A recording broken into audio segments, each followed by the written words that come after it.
El estruendo de los cañones y el rechinar de las orugas marcaron el avance implacable de los famosos Panzer, los titanes de acero con los que la Alemania nazi, comandada por Adolf Hitler, se adueñó de Europa. Para cumplir su visión, los ingenieros alemanes trabajaron sin descanso en la creación de máquinas cada vez más letales. Así nacieron los Panzer III y IV, los pilares de la Blitzkrieg, y más tarde, los colosales Tiger y Panther, equipados con cañones de alto calibre y un blindaje casi impenetrable. El culmen de la fuerza blindada alemana se vio en Kursk, la mayor batalla de tanques de la historia y el último intento del Tercer Reich por recuperar la iniciativa en el frente oriental. En el verano de 1943, Hitler apostó todo a la Operación Ciudadela, desplegando su arsenal más avanzado. Miles de Panzer IV, Tiger y Panther, respaldados por artillería y divisiones de élite. Era la demostración definitiva de su visión, una fuerza blindada e imparable que aplastaría a los soviéticos en una ofensiva relámpago. De la guerra de trincheras al Blitzkrieg, transformaciones en el campo de batalla. La estrategia de la Wehrmacht en la Segunda Guerra Mundial, conocida como Blitzkrieg, desarrollada para superar los estancamientos típicos de las experiencias de la guerra de trincheras de la Primera Guerra Mundial, representó un cambio fundamental respecto a las tácticas militares tradicionales. Resulta que, en la Gran Guerra, el conflicto en el frente occidental, que se extendía por unos 750 kilómetros desde el Mar del Norte hasta la frontera suiza, los planes iniciales de las partes, especialmente los alemanes, preveían avances rápidos en el movimiento. Sin embargo, el plan Schlieffen, que preveía una rápida victoria sobre Francia mediante un ataque de flanqueo a través de Bélgica, fracasó en la batalla del Marne en septiembre de 1914. Esta derrota condujo a la estabilización de las líneas del frente y al surgimiento de una guerra de trincheras. Esta se caracterizaba por la falta de movimiento. Los frentes se movieron apenas un poco, lo que llevó a un estancamiento militar. Todo esto, a su vez, impulsó el desarrollo de nuevos tipos de armamento. Inicialmente, la introducción de armas químicas en 1915 introdujo una nueva dimensión al conflicto.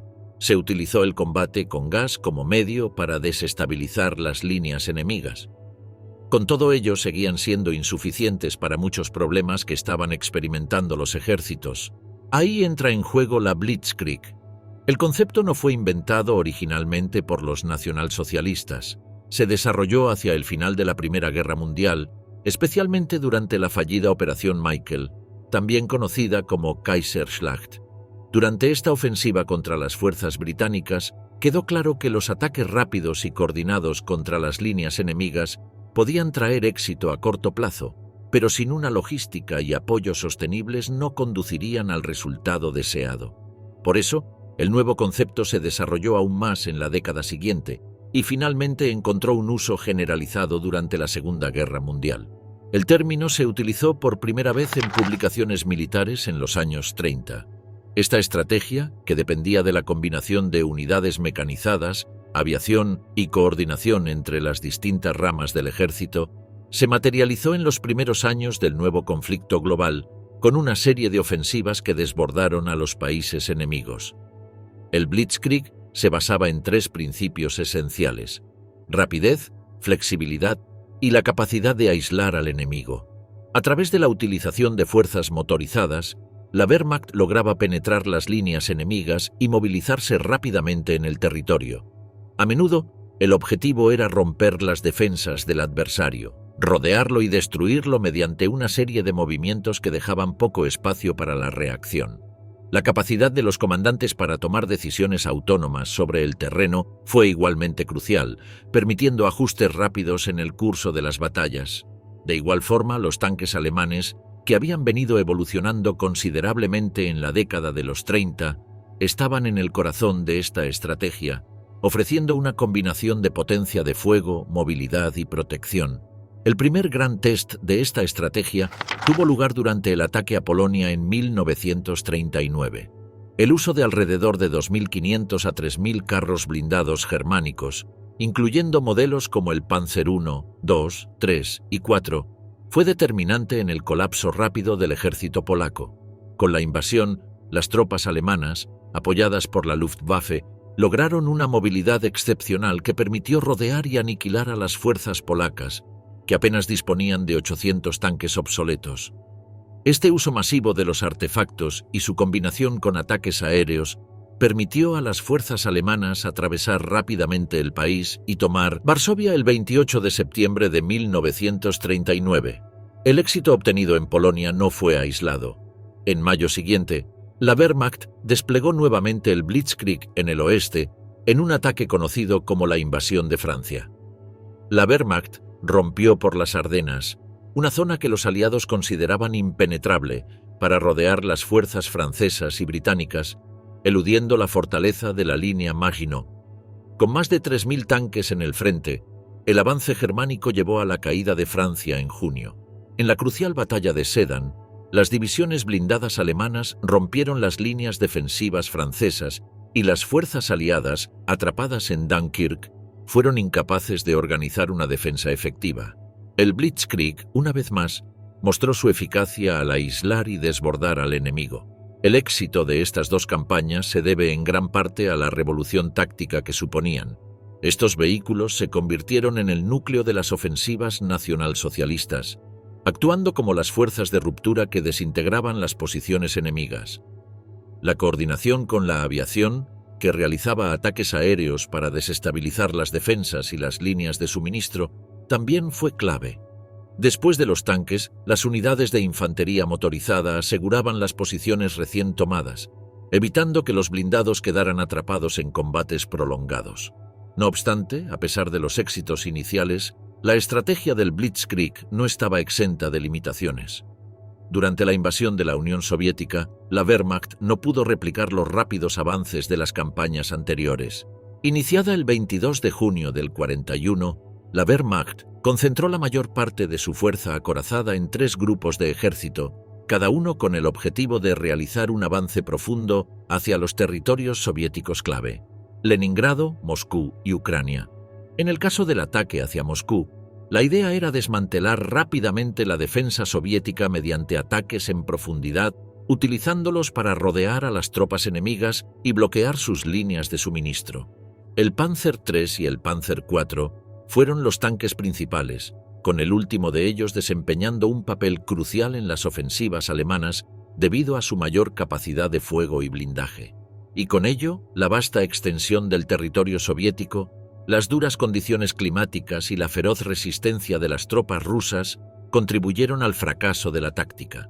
A pesar de los esfuerzos iniciales, el ataque a la Unión Soviética se estancó, demostrando que la estrategia del Blitzkrieg era más efectiva cuando se enfrentaba a ejércitos menos preparados y con un terreno más favorable. Otro desafío fue la escasez de recursos. El enfoque en la guerra mecanizada requería una logística y un abastecimiento continuo que la economía alemana no pudo sostener a largo plazo. La incapacidad para mantener un conflicto prolongado con las condiciones que imponía el Blitzkrieg se hizo evidente cuando la Wehrmacht se encontró en una lucha más larga y agotadora de lo que sus comandantes habían anticipado. Además de los desafíos tácticos y logísticos, la incursión de los vehículos blindados en el campo de batalla alteró la psicología de las fuerzas combatientes. Durante la Primera Guerra Mundial, el uso de estos acorazados ya había causado un impacto psicológico significativo. Para los soldados alemanes, representaban una nueva forma de combatir rápida y letal.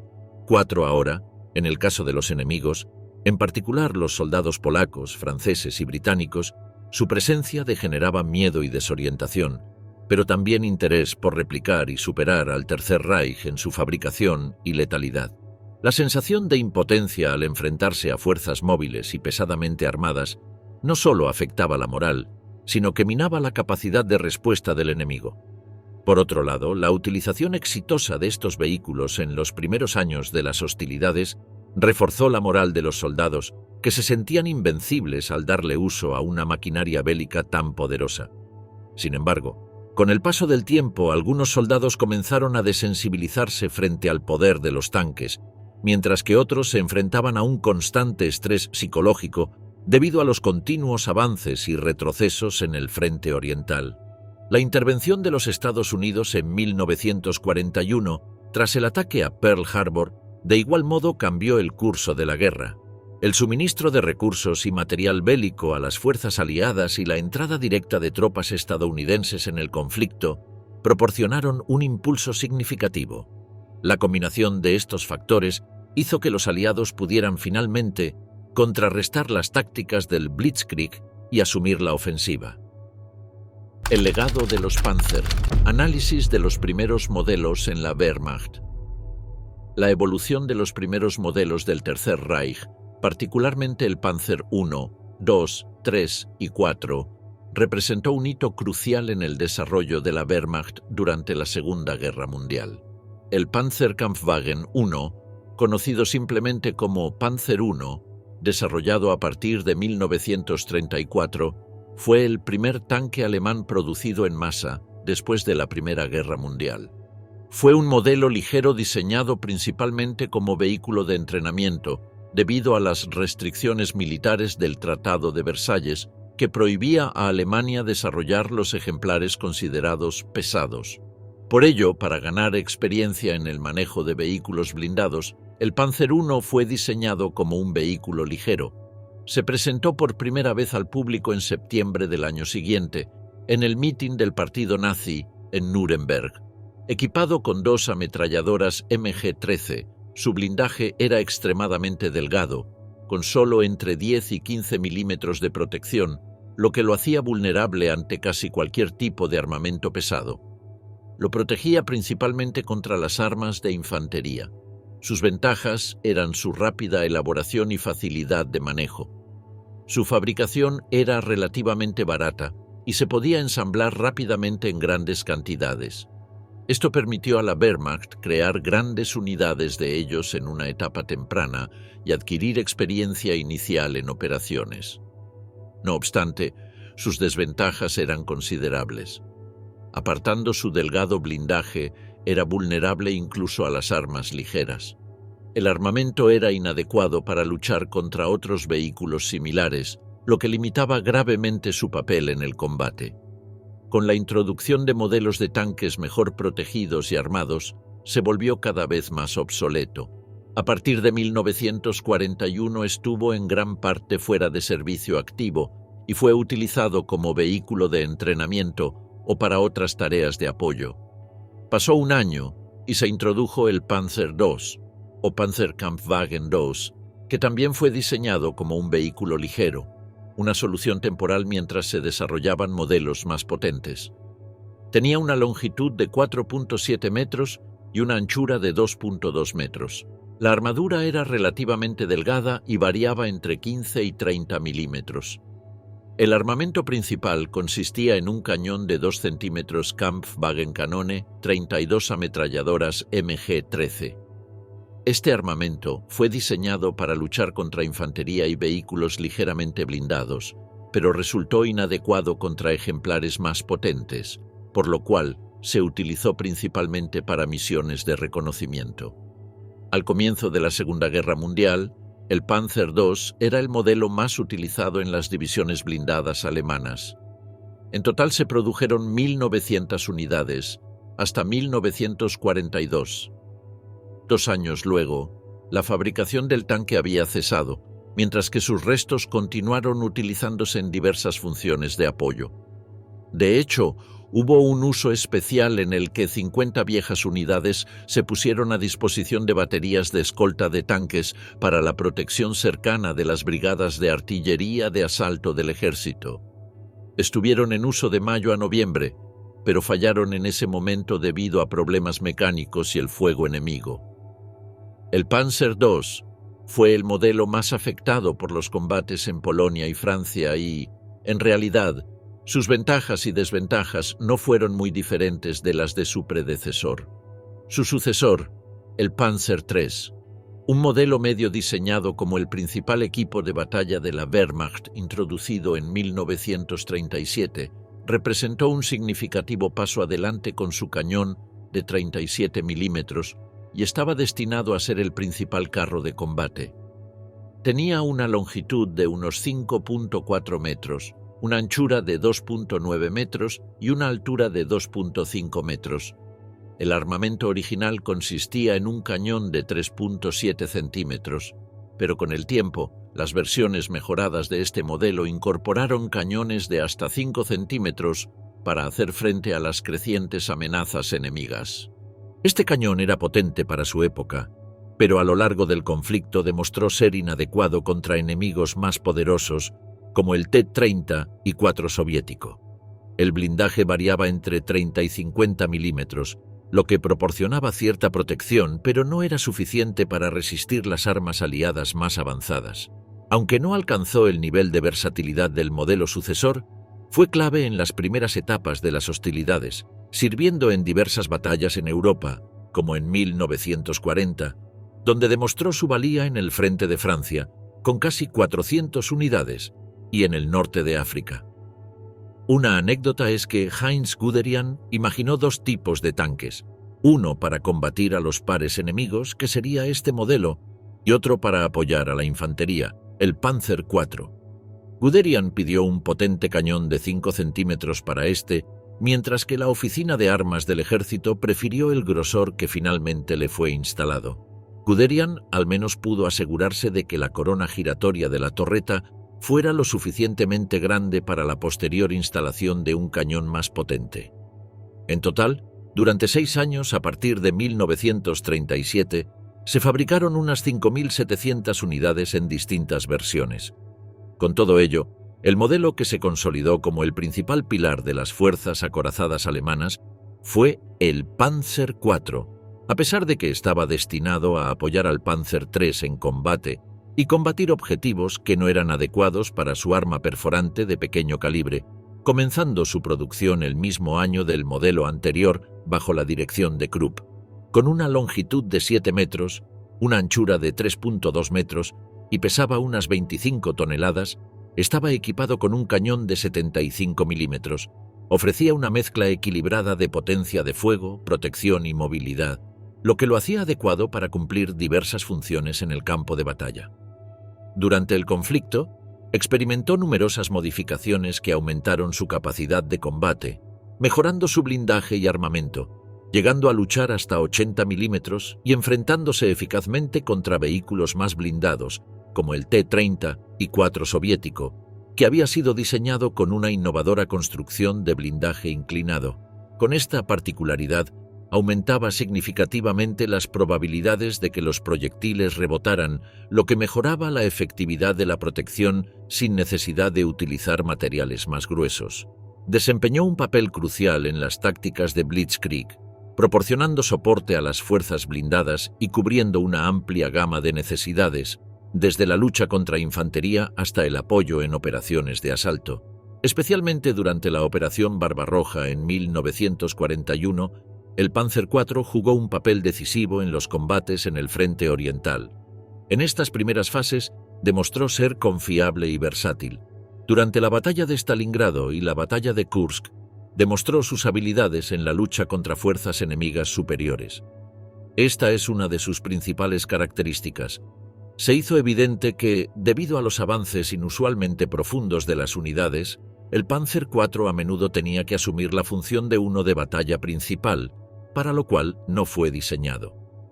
En total, se fabricaron más de 8.500 ejemplares antes de que cesara su manufactura en 1945. Un detalle llamativo es que el desarrollo de los 4 tanques estuvo profundamente influenciado por las lecciones obtenidas en la Guerra Civil Española, donde la Wehrmacht probó nuevas tácticas y vehículos en combate real, en un proceso continuo de prueba y error.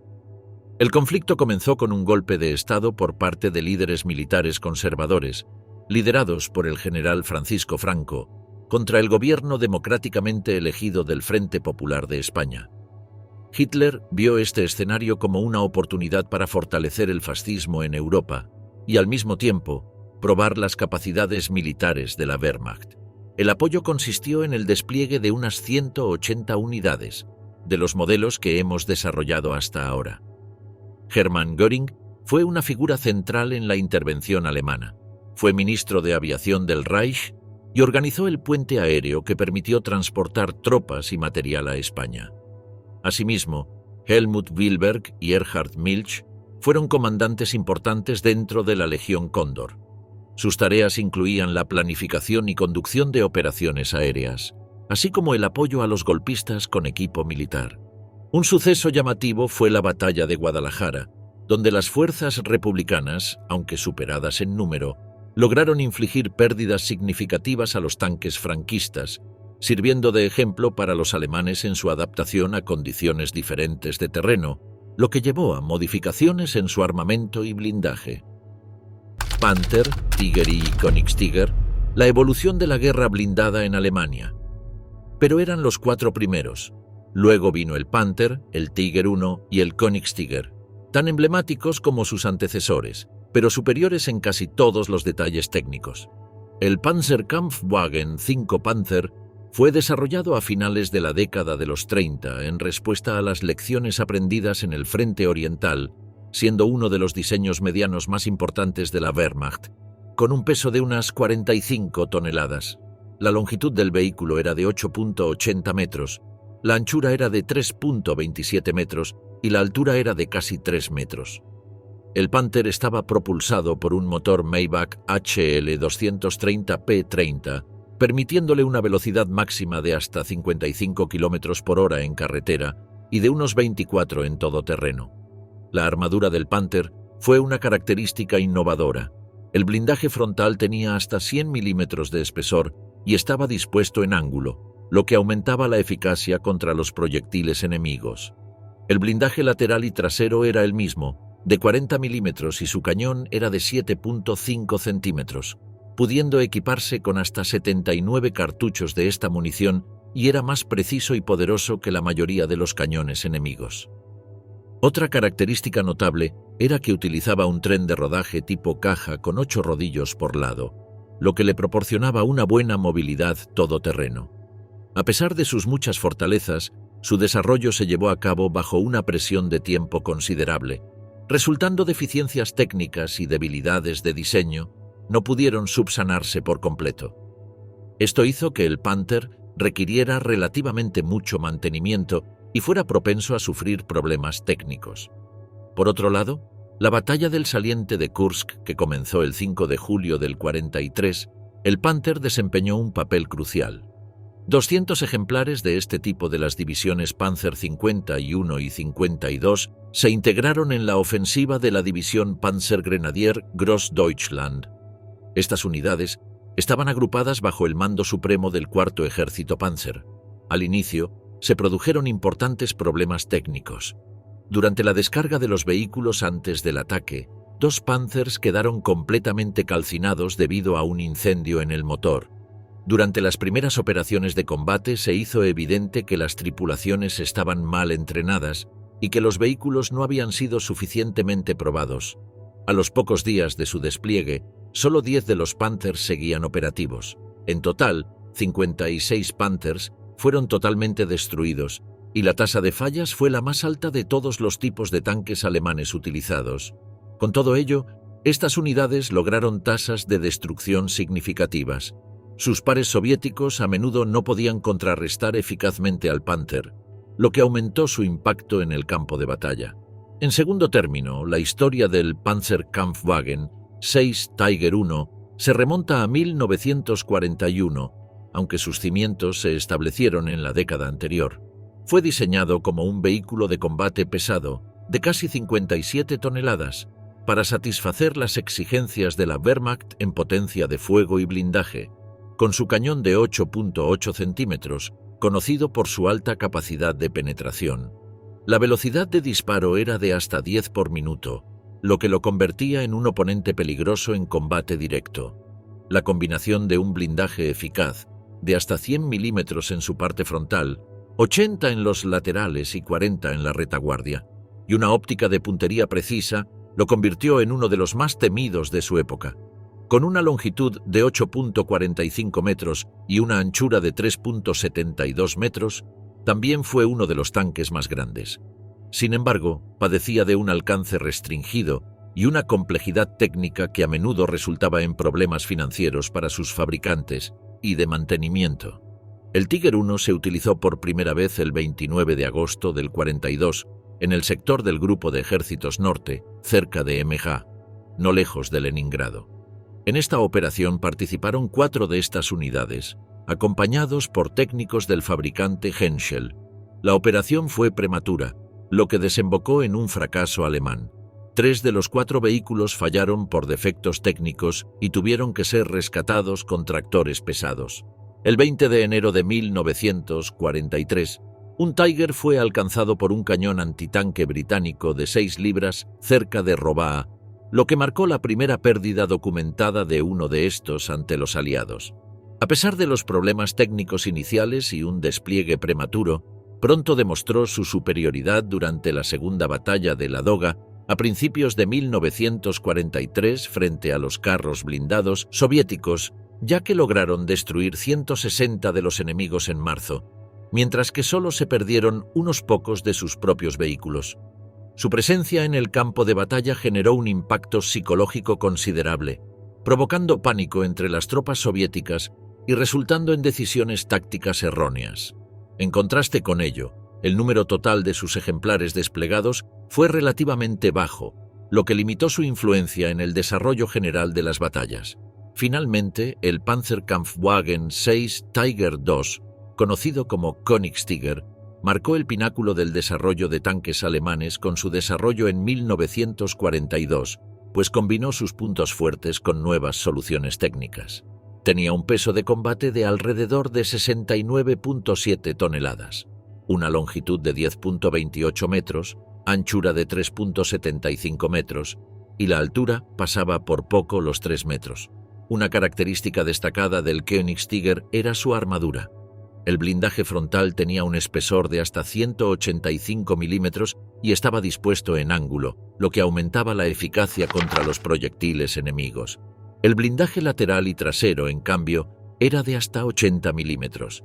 El cañón era de 8.8 centímetros, capaz de enfrentarse a sus pares enemigos a largas distancias y tenía un alto poder de penetración, pudiendo transportar hasta 78 proyectiles como armamento principal, que normalmente consistía en una mezcla de granadas de tanque y granadas altamente explosivas. Entre sus problemas se encontraba la gran masa, que provocaba un elevado consumo de combustible y una autonomía limitada.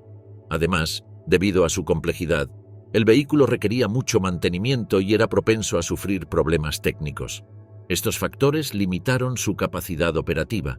La evolución de cada uno de ellos muestra una tendencia hacia vehículos más pesados, con blindaje y potencia de fuego mejorados. No obstante, la combinación de innovación técnica y planificación estratégica deficiente resultó en que, a pesar de sus características superiores, la efectividad real de todos los ejemplares en el contexto de la guerra fue limitada. El Königstiger, el más pesado de Alemania, se empezó a utilizar tan solo un año antes de la finalización del conflicto en varios frentes. Específicamente en marzo, durante la Operación Margaret, la ocupación de Hungría. La división Panzerlehr, que estaba equipada con los primeros Königstiger entregados, no encontró resistencia. Su superioridad técnica le permitía eliminar los enemigos a gran distancia y sin mayores contratiempos. Sin embargo, el 11 de julio, en el frente occidental, cerca del pueblo de Colombelles durante la ofensiva de Normandía, 12 ejemplares derribaron en poco tiempo 12 Sherman, así como varios cañones antitanques y semiorugas estadounidenses, sin sufrir pérdidas. Este éxito obligó a las tropas estadounidenses a solicitar apoyo aéreo y fuego pesado de artillería naval, lo que obligó a los vehículos germanos a retirarse. Aunque los aliados no podían derrotarlo directamente, su superioridad numérica y la capacidad de reparación rápida les otorgaron una ventaja estratégica. La industria de blindados alemana, evolución y obstáculos en la Segunda Guerra Mundial. La producción de tanques fue un proceso crucial para el esfuerzo bélico del Tercer Reich, marcado por complejas dinámicas de innovación, adaptabilidad y escasez de recursos. Este no fue un proceso estático, sino que fue evolucionando significativamente. De hecho, en términos históricos, Alemania se incorporó tarde al uso de blindados, fabricando en 1917 el A7 V, un modelo basado en un diseño del ingeniero Joseph Vollmer.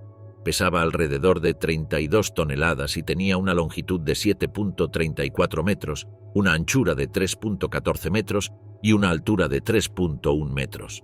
El blindaje variaba entre 15 y 30 milímetros, siendo el más grueso el situado en la parte delantera y podía albergar hasta 20 miembros de tripulación, incluidos soldados, ametralladores y un oficial. El armamento principal consistía en un cañón Maxim Nordenfeldt de 5,7 centímetros y varias ametralladoras MG-08. Su movilidad estaba garantizada gracias a un chasis con orugas que le permitía desplazarse por terrenos difíciles. 13. Con el final de la Primera Guerra Mundial en 1918, se firmó el Tratado de Versalles, que impuso a Alemania duras restricciones militares y territoriales. La limitación de las Fuerzas Armadas Nacionales a 100.000 hombres, la prohibición de la aviación militar y la prohibición de la producción de recién descubiertos carros blindados y armas pesadas dificultaron enormemente el desarrollo de nuevas tecnologías militares. Sin embargo, Alemania llevó a cabo desarrollos secretos de tecnología militar en los años 20. En particular, los avances en la fabricación de vehículos blindados y el entrenamiento de tropas se realizaron a través de programas encubiertos como la colaboración con la Unión Soviética. En la joven potencia comunista, cerca de Kazán, se establecieron campos de entrenamiento secretos donde oficiales alemanes fueron instruidos en el uso de tanques y otras tácticas militares, lo que sentó las bases para el posterior desarrollo de la Blitzkrieg. La violación de estas restricciones fue un tema central en la política de rearmamento de la Alemania nazi bajo Adolf Hitler, quien utilizó el descontento generado para fomentar un ambiente de revanchismo y militarización, convirtiendo al país nuevamente en una de las principales potencias militares de Europa. A medida que la década avanzaba, los avances en la tecnología de los carros y en la doctrina militar llevaron a la creación de unidades blindadas altamente capacitadas, las cuales jugarían un papel clave en las victorias iniciales de la inminente Segunda Guerra Mundial. Y ahí es donde salen a relucir los Panzer. Al inicio de este evento global, la industria germana de blindados se encontraba aún en una fase temprana de desarrollo. En 1939, la Wehrmacht contaba con unos 700 tanques y cañones autopropulsados, incluidos los modelos Panzer I y II, que fueron diseñados como ligeros. Los principales actores en su diseño y producción fueron empresas como Maybach Motorenbau GmbH, que era responsable del desarrollo de los motores, y MAN, Daimler-Benz y Henschel. A medida que los acontecimientos avanzaban, la necesidad de mejorar la elaboración y la calidad de los modelos alemanes se hizo evidente.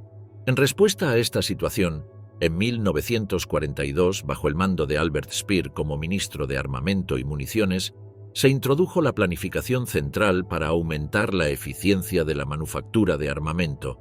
Esto condujo a una mejora en las capacidades industriales y a un aumento en el número de estos vehículos.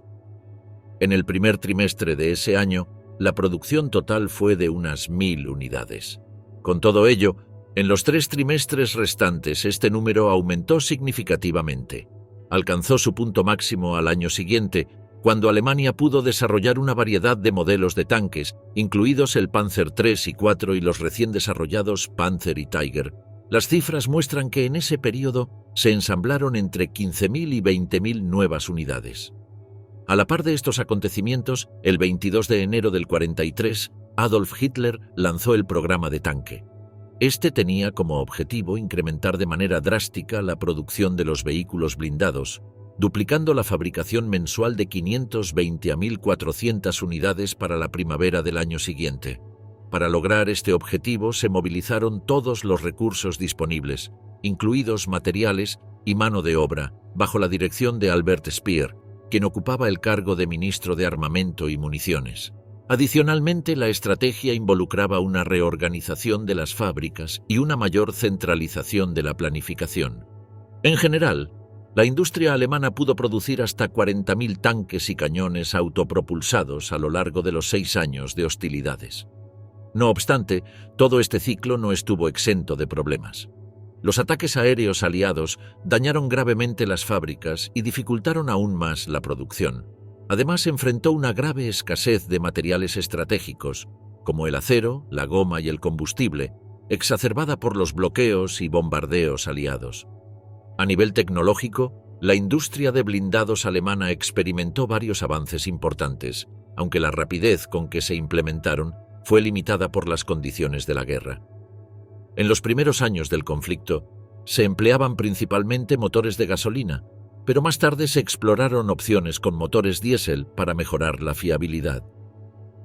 Contrario a lo deseado, la transición a estas nuevas tecnologías fue lenta, lo que dificultó la capacidad de adaptación de la producción alemana a las demandas del campo de batalla. Para enfrentar el creciente déficit de materiales y la presión del conflicto, la industria armamentística alemana implementó varias soluciones creativas. Una de las principales fue la flexibilización de la producción, que permitió modificaciones rápidas en los diseños de los tanques para adaptarse mejor a las necesidades del frente. Esto contrastaba con la estrategia aliada, que se basaba en la estandarización de modelos.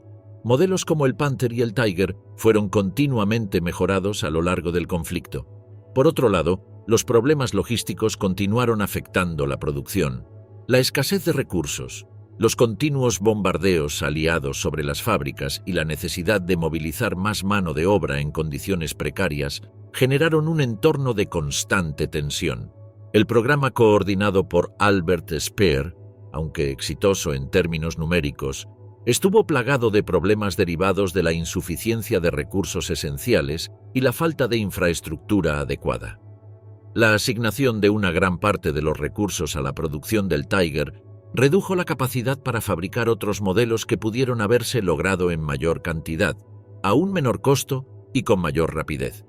Esto resultó en un uso ineficiente de los recursos disponibles, lo que afectó no solo la producción de tanques, sino otros equipos militares esenciales como aviones y vehículos de transporte. A la par, semejante esfuerzo incluyó el uso de un sistema de 3 turnos en las fábricas para maximizar los esfuerzos. Esto permitió aumentar la capacidad de las fábricas, pero causó desgaste en los recursos humanos y materiales, lo que contribuyó a las dificultades a largo plazo.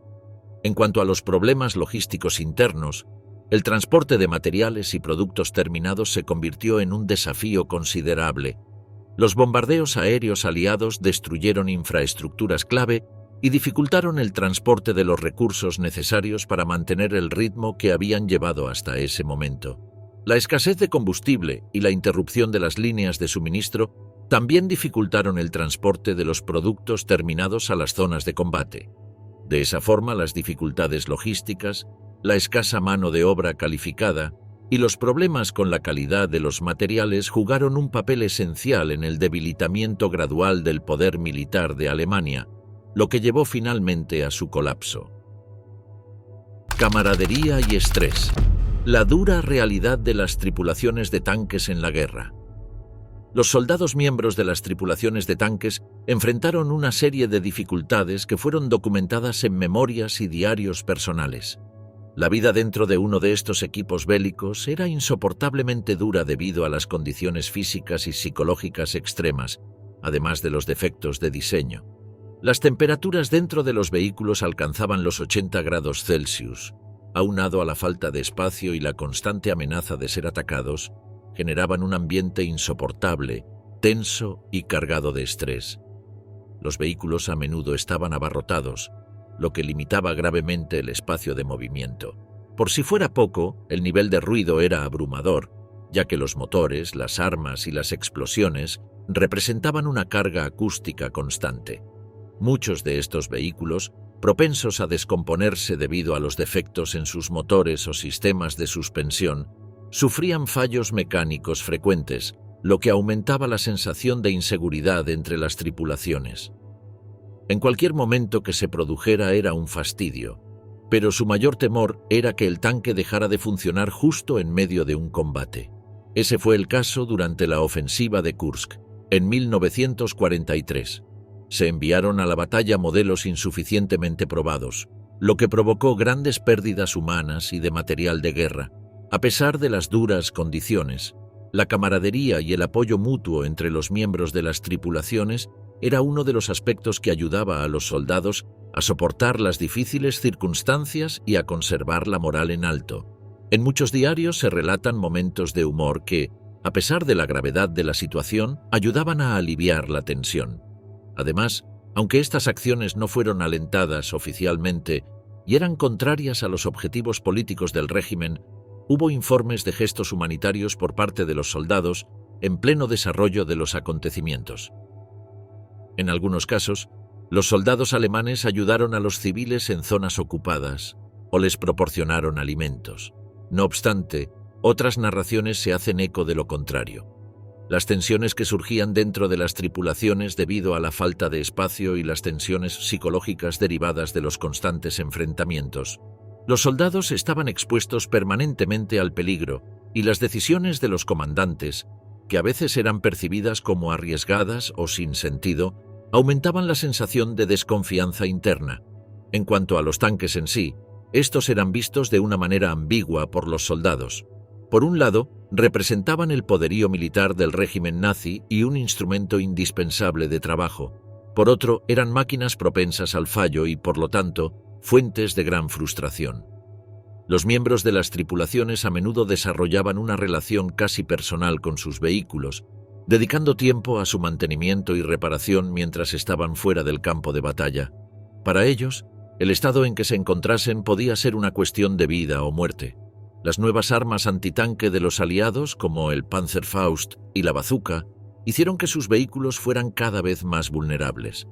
Los relatos sobre las adaptaciones técnicas son asimismo comunes. Las tripulaciones, al enfrentar el desgaste y los daños continuos, improvisaban modificaciones en sus carros blindados. Por ejemplo, se añadían capas adicionales de blindaje utilizando sacos de arena, troncos de árboles o cualquier otro material disponible para reforzar la protección contra los disparos enemigos. Otro aspecto crucial era la mejora de la potencia de fuego. Algunas tripulaciones los modificaban considerablemente para incluir más armamento o para reforzar las armas existentes.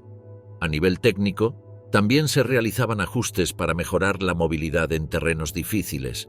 La modificación de los motores y las suspensiones permitía a las tripulaciones adaptarse mejor a los variados entornos de combate, desde los campos embarrados hasta los terrenos rocosos y montañosos, siendo más efectivos en la ofensiva y en la retirada, que en muchas ocasiones eran acciones impredecibles. Igualmente, las tripulaciones se enfrentaban a la constante amenaza de la fatiga. Las largas horas de servicio en el interior del tanque, combinadas con las tensiones del combate, llevaban a muchos soldados a desarrollar trastornos psicológicos. La claustrofobia, el miedo constante a la muerte y la incomodidad del vehículo eran factores que dificultaban aún más la capacidad de los soldados para concentrarse en el combate, reportando momentos de pánico cuando eran alcanzados por fuego enemigo o cuando los vehículos quedaban inmovilizados. Estos momentos de terror, sin embargo, eran contrarrestados por la sensación de alivio y euforia cuando lograban escapar ilesos de situaciones extremas o infligir daño en sus agresores.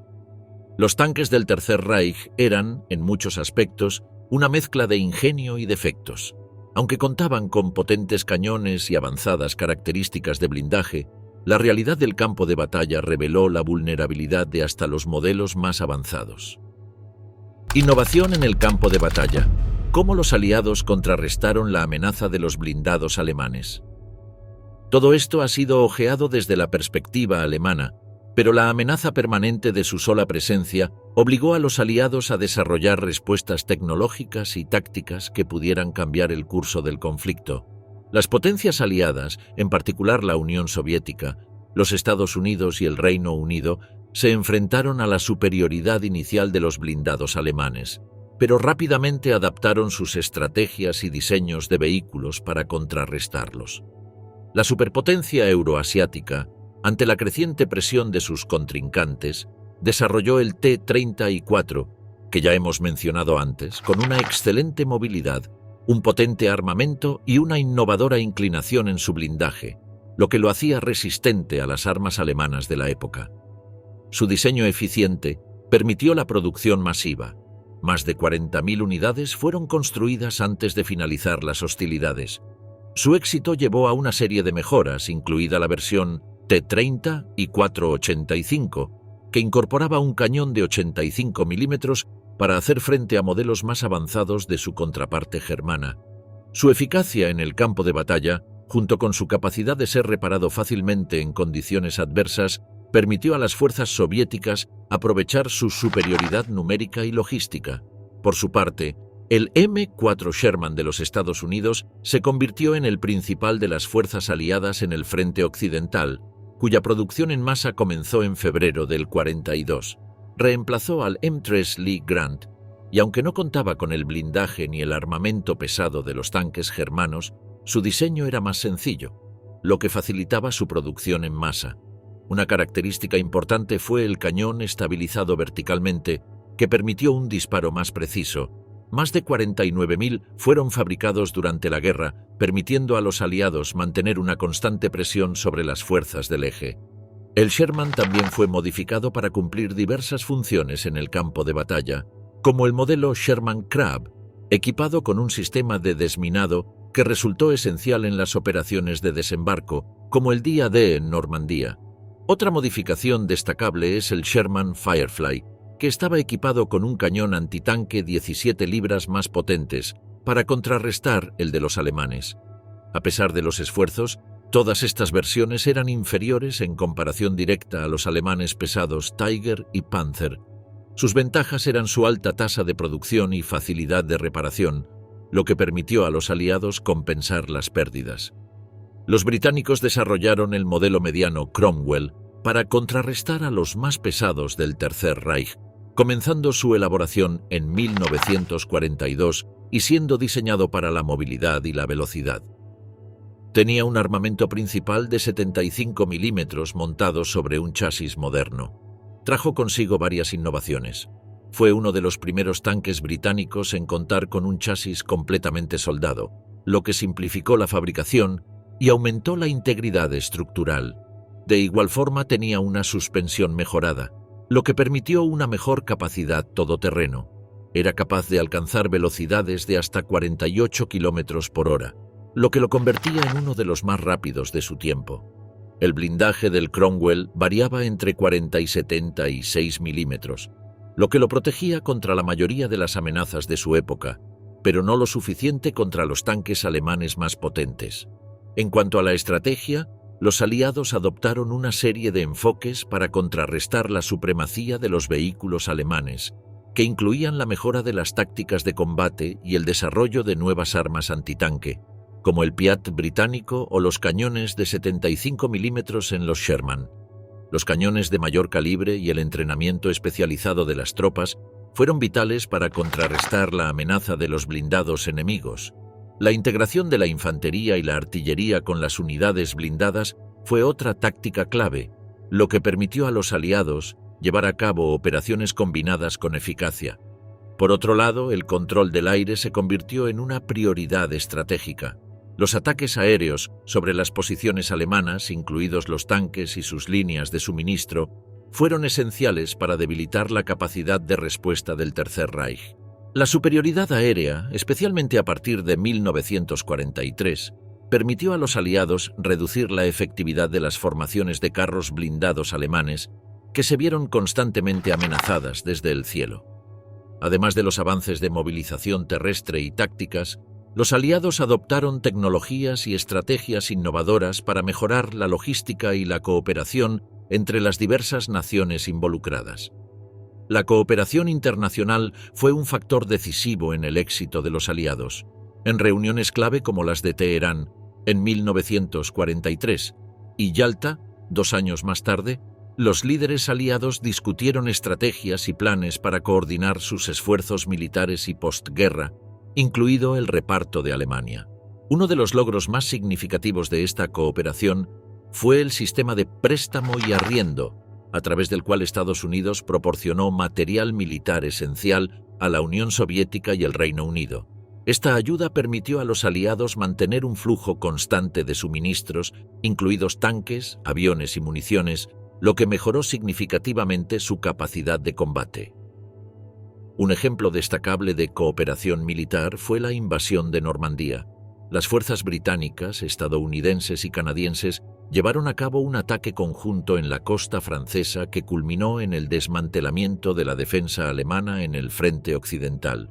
Esta operación dependió de la sincronización perfecta entre la infantería, la artillería, los tanques y la aviación. Por otra parte, las lecciones aprendidas en batallas como las de Francia y la batalla de Kursk, la mayor confrontación de blindados de la historia, llevaron a los aliados a perfeccionar sus técnicas de guerra combinada, optimizando la interacción entre los diferentes tipos de unidades militares. El continuo desarrollo de nuevas tecnologías y tácticas por parte de los aliados forzó a los ingenieros germanos a ajustar sus propios diseños. La competencia entre los modelos aliados y alemanes, como el T-30 frente al Panzer y el Sherman contra el Tiger, impulsó una constante evolución en el diseño de vehículos blindados. El Tercer Reich, a pesar de su avanzada ingeniería, enfrentó dificultades para producir en masa los más poderosos de su arsenal, lo que redujo su capacidad para mantener la superioridad en el campo de batalla. Desmantelamiento y legado. La evolución de los tanques alemanes tras el conflicto. En la última fase del conflicto, las fuerzas de Hitler trataban de frenar el avance de los aliados en múltiples frentes. A pesar de la superioridad técnica de los 4.800 tanques alemanes activos para ese entonces, su número era insuficiente para hacer frente a los 14.000 del Ejército Rojo, sin contar los de los aliados occidentales. El 16 de diciembre de 1944, durante la ofensiva de las Ardenas, Alemania hizo un último esfuerzo por cambiar el curso de los acontecimientos en el frente occidental. La operación, que buscaba rodear a las fuerzas aliadas y dividir su línea de suministro, fracasó debido a la falta de recursos suficientes, la superioridad aérea aliada y la escasa disponibilidad de vehículos blindados. En los últimos meses de la guerra, la industria germánica intentó una adaptación desesperada para mantener la producción de blindados, pero los resultados fueron limitados. Las fábricas que aún operaban se encontraban bajo constantes ataques aéreos aliados, y las condiciones laborales empeoraban debido a la escasez de mano de obra, sin contar los crecientes defectos de fábrica, la pésima calidad de los repuestos y la falta de combustible. Uno de los últimos momentos destacados de la utilización de blindados alemanes en combate ocurrió entre el 21 y el 26 de abril del 45, en la ofensiva de Bautzen. Esta fue posible gracias a una brecha entre las unidades de infantería polacas y el primer cuerpo Panzer, que avanzaba hacia Dresde. Esta brecha brindó a las fuerzas del Führer la oportunidad de trasladar sus tropas a la región de Bautzen. La 20ª División Panzer inició su avance hacia Bautzen, mientras que la 17ª División de Infantería avanzó hacia Niski y Weissenberg, conduciendo a la liberación de las tropas alemanas rodeadas y a la estabilización de la línea del frente alemán. Aunque este fue un éxito limitado, mostró que los tanques nacionales todavía eran capaces de resistir, al menos por un tiempo, a las fuerzas aliadas en condiciones extremadamente difíciles. Para este punto, la calidad variaba según el modelo. Algunos, como el Panzer, fueron considerados como uno de los mejores blindados de la época gracias a su movilidad, que le permitían enfrentarse eficazmente a los enemigos.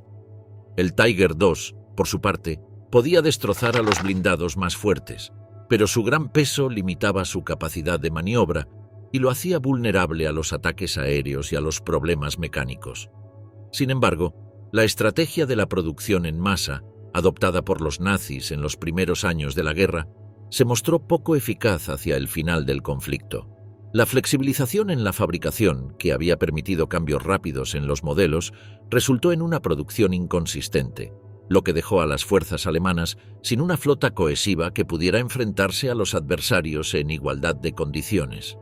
Con su rendición, Alemania enfrentó un proceso de desmantelamiento de su capacidad industrial, impulsado por las políticas de ocupación de las potencias aliadas para que no pudiera volver a iniciar un conflicto bélico. Las potencias aliadas llevaron a cabo desmantelamientos sistemáticos, permitiendo que cada ocupante extrajera bienes industriales únicamente de su propia zona. La Unión Soviética mostró un interés particular en obtener compensaciones extensivas, recibiendo además un 10% de los bienes desmantelados en las otras zonas. En contraste, Estados Unidos y Gran Bretaña abogaron por la consolidación de la economía alemana, con la intención de establecer una base estable para la reconstrucción. La Alemania nazi desarrolló varios proyectos de tanques que nunca se produjeron en masa. Estos incluyen el Panther II, el Panzerkampfwagen 8 Maus y varios proyectos de desarrollo que se consideraron parte de una investigación y desarrollo militar integral. El Panther II comenzó en su desarrollo en 1942, cuando quedó claro que el Panther existente podría no haber estado suficientemente blindado para resistir a su contraparte soviética y a otros de más reciente invención.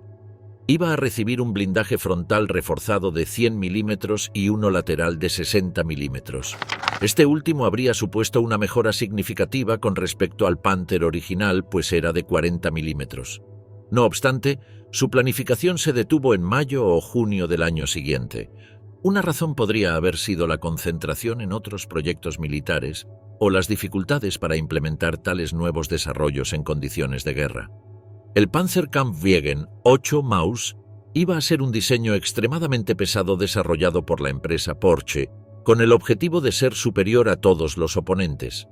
Debía estar equipado con un enorme armamento principal, un cañón de casi 13 centímetros y un cañón adicional de 7 centímetros y medio para objetivos más ligeros. El espesor máximo de sus placas de blindaje era de hasta 220 milímetros, lo que lo habría hecho casi invulnerable. A pesar de estas impresionantes especificaciones, a finales de 1944 solo se completaron 2 prototipos. La producción se vio obstaculizada por los bombardeos de fábricas clave y no hubo más opción que detenerla. Además de estos proyectos, hubo muchos otros trabajos de desarrollo de tanques alemanes durante la Segunda Guerra Mundial. Estos incluyeron intentos de mejorar modelos existentes, como el Tiger, o experimentos con nuevas tecnologías de propulsión, como motores diésel refrigerados por aire para el Panther. Otro proyecto fue el P-1000 Rate y el P-1500 Monster, ambas construcciones con enorme peso y tamaño. Sin embargo, se trataba de borradores en papel, sin opciones fácticas de implementación en las condiciones que estaban experimentando. Al año siguiente, el Consejo de Control Aliado propuso un plan industrial que buscaba reducir la industria germana al nivel de 1932, lo que implicaba desmantelar aproximadamente 1.800 fábricas. La implementación de estos planes varió significativamente. En la zona de ocupación soviética se desmantelaron alrededor de 3.500 empresas en 6 años, lo que representaba cerca del 30% de la capacidad industrial del 44. Este desmantelamiento generó severas dificultades económicas en Alemania, provocando el descontento de la población, que se oponía a las demoliciones forzadas, muchas de las cuales se llevaron a cabo bajo protección militar. A partir del 47, con el inicio del proceso de reconstrucción en las zonas occidentales, estas medidas comenzaron a disminuir gradualmente. El Acuerdo de Petersberg del 49 estableció que el número total de fábricas desmanteladas se fijaría en 680. En todo caso, las repercusiones del desmantelamiento de la tecnología militar alemana fueron significativas para la industria de armamento y la capacidad militar del país en las décadas siguientes. La evolución de los tanques durante el Tercer Reich, en particular, tuvo un impacto notable en las estrategias y tecnologías militares de la posguerra, especialmente en Estados Unidos y la Unión Soviética. Las innovaciones en sus aspectos tecnológicos y ofensivos, como el uso de blindajes más robustos y sistemas de armamento avanzados, fueron objeto de estudio y análisis por parte de los aliados. La industria de defensa estadounidense se benefició de la experiencia de ingenieros y científicos que habían colaborado con el nacionalsocialismo, que fueron trasladados a Estados Unidos a través de programas como Operación Paperclip. Estos expertos contribuyeron al desarrollo de nuevos ejemplares, como el M48 Patton, fuertemente influenciado por las experiencias de la Segunda Guerra Mundial contra las potencias del Eje y la Guerra de Corea. El ejército estadounidense estaba buscando un sucesor del M47 Patton, pensado como una solución temporal que, a su vez, se basó en el T-26E3 Pershing, desarrollado durante la Segunda Guerra Mundial. Por su parte, la Unión Soviética mostró un particular interés en los tanques alemanes, como el Tiger y el Panther, que sirvieron desde su salida al ruedo como referencia para sus propios desarrollos. Los ingenieros soviéticos analizaron las fortalezas y debilidades de estos vehículos, lo que condujo a la creación del T-54, uno de los diseños medianos más exitosos de toda la Guerra Fría. Este modelo combinó movilidad, potencia de fuego con su cañón de 100 milímetros y robusto blindaje de acero laminado homogéneo para el casco y de acero fundido para la torreta, en parte basado en las lecciones aprendidas de la tecnología vehicular alemana. Todos estos desarrollos dieron lugar a una carrera por la superioridad tecnológica durante la Guerra Fría, en la que muchas de las ideas originales de la era del Tercer Reich jugaron un papel importante. Los restos de los tanques alemanes, incluidos los modelos experimentales, enfrentaron diversos destinos. Estos vehículos fueron considerados no solo como botín de guerra, sino como objetos para análisis técnico y reutilización. Muchos fueron destruidos durante los últimos días del conflicto o poco después de este, y otros tantos se perdieron en combate o se volvieron inoperables por falta de combustible o mantenimiento. Algunos de los blindados sobrevivientes fueron capturados y se exhibieron en museos o como monumentos. Un ejemplo notable es el prototipo del Maus, que fue capturado por los soviéticos y actualmente se encuentra en el Museo de Tanques de Kubinka, cerca de Moscú. Además de los museos estatales, existen colecciones privadas que se especializan en vehículos militares históricos. En muchos países, los entusiastas trabajan para restaurar y preservar equipos originales, contribuyendo a la conservación del legado y fomentando el interés público en la historia militar.